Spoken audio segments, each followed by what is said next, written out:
April 2006 began like any other spring in a quiet suburban neighborhood, but for the Reeves family, it would become a nightmare that no parent could imagine. 17-year-old Ashley Reeves hadn't returned home by her usual curfew. Her mother, already uneasy, discovered hundreds of unanswered calls and texts on Ashley's phone, an ominous clue that something was very wrong. As investigators began tracing the harassing calls, the case took an unexpected turn, shedding light on a familiar figure in the neighborhood, a person no one ever suspected could be capable of such horror. Meanwhile, Ashley was fighting for her life, trapped in circumstances that no teenager should ever endure. Shockingly, while her life hung in the balance, her killer carried on with his life, even attending a line dancing event just hours after the crime. This is a chilling, emotional, and investigative true crime story of courage, terror, and the painstaking pursuit of justice. If you're new here, make sure to subscribe to our channel, like this video, share it with your friends, and comment below with a crime story you'd like us to cover next. Your engagement helps us continue uncovering and sharing the darkest, most gripping tales. April 2006 in the quiet suburban streets of Georgia seemed calm on the surface. Birds chirped, cars moved along familiar routes, and the neighborhood kids played under the watchful eyes of their parents. But for the Reeves family, the spring evening carried an undercurrent of dread that would forever change their lives. 17-year-old Ashley Reeves hadn't come home on time. At first, her mother, Lisa Reeves, tried not to panic. Perhaps Ashley had lost track of time with friends, or maybe she'd stopped by a neighbor's house. Yet as the minutes ticked past, a gnawing unease crept in.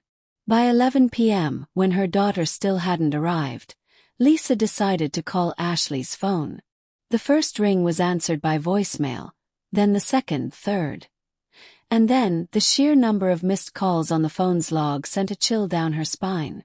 Hundreds of calls had come through in the past days, most of them silent, some persistent, others odd and menacing in tone. It wasn't just a teenage rebellion. Lisa knew, deep in her heart, that something was very wrong. She called her husband, shook, and together they began searching the neighborhood, driving slowly past familiar houses, calling Ashley's name into the evening air. Their frantic pleas drew the attention of neighbors, who joined in, but there was no trace of the girl. By midnight, the police were involved.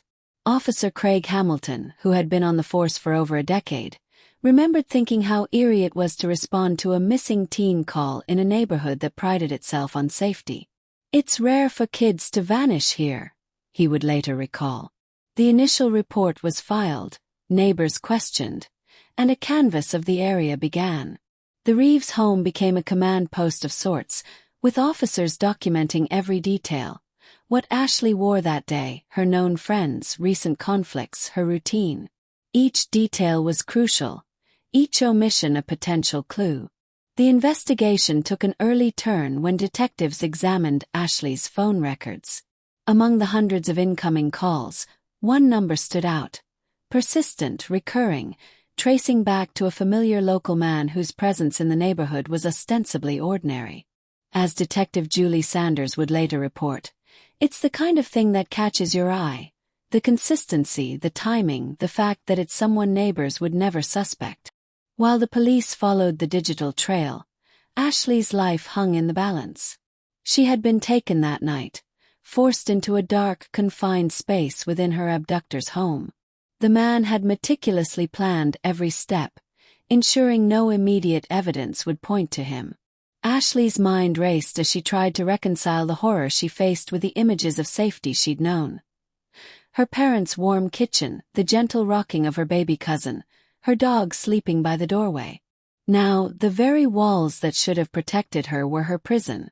Yet Ashley's spirit did not falter. Memories of her brother watching CSI became her lifeline.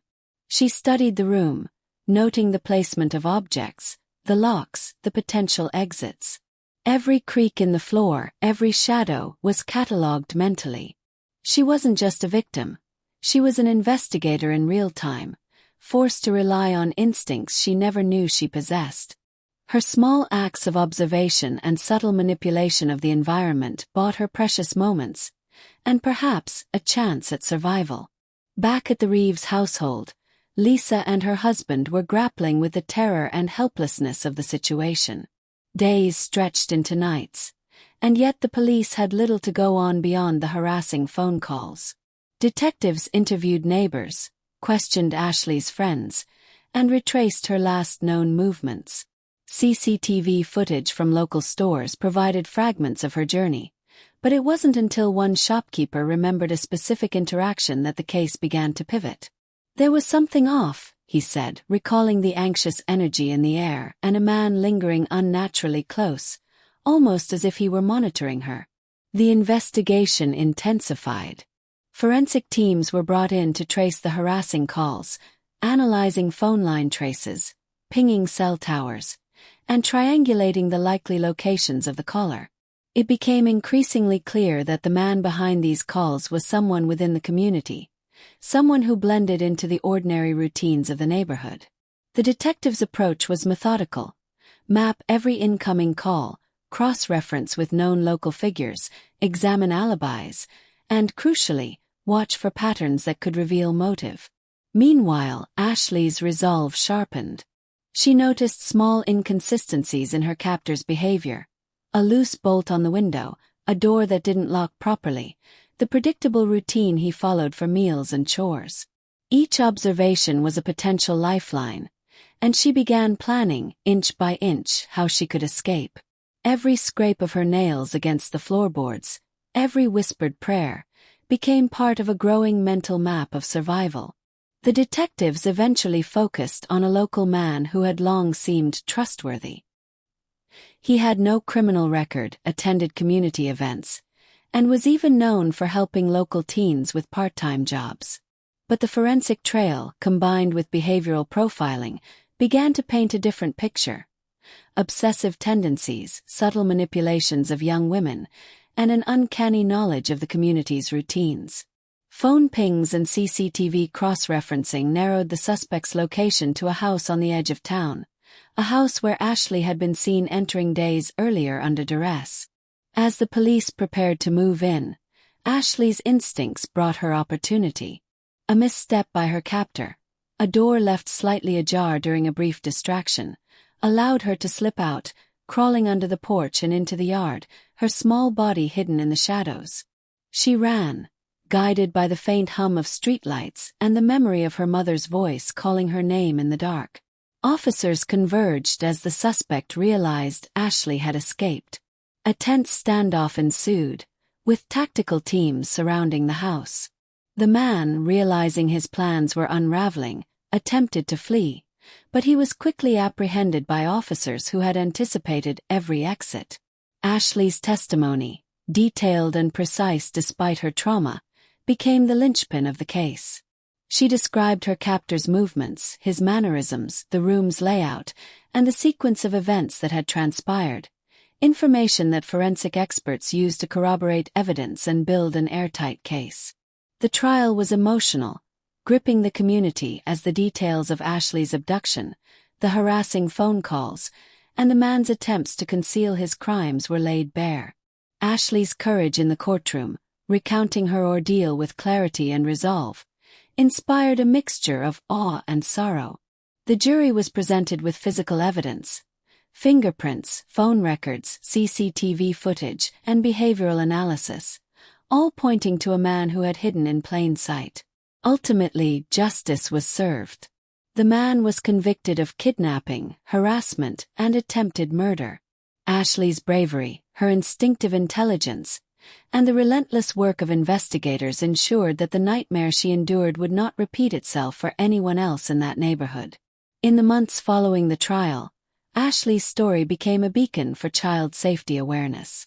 Workshops, talks, and community initiatives emerged, highlighting the importance of vigilance, teaching children self-defense techniques, and educating parents on warning signs of predatory behavior.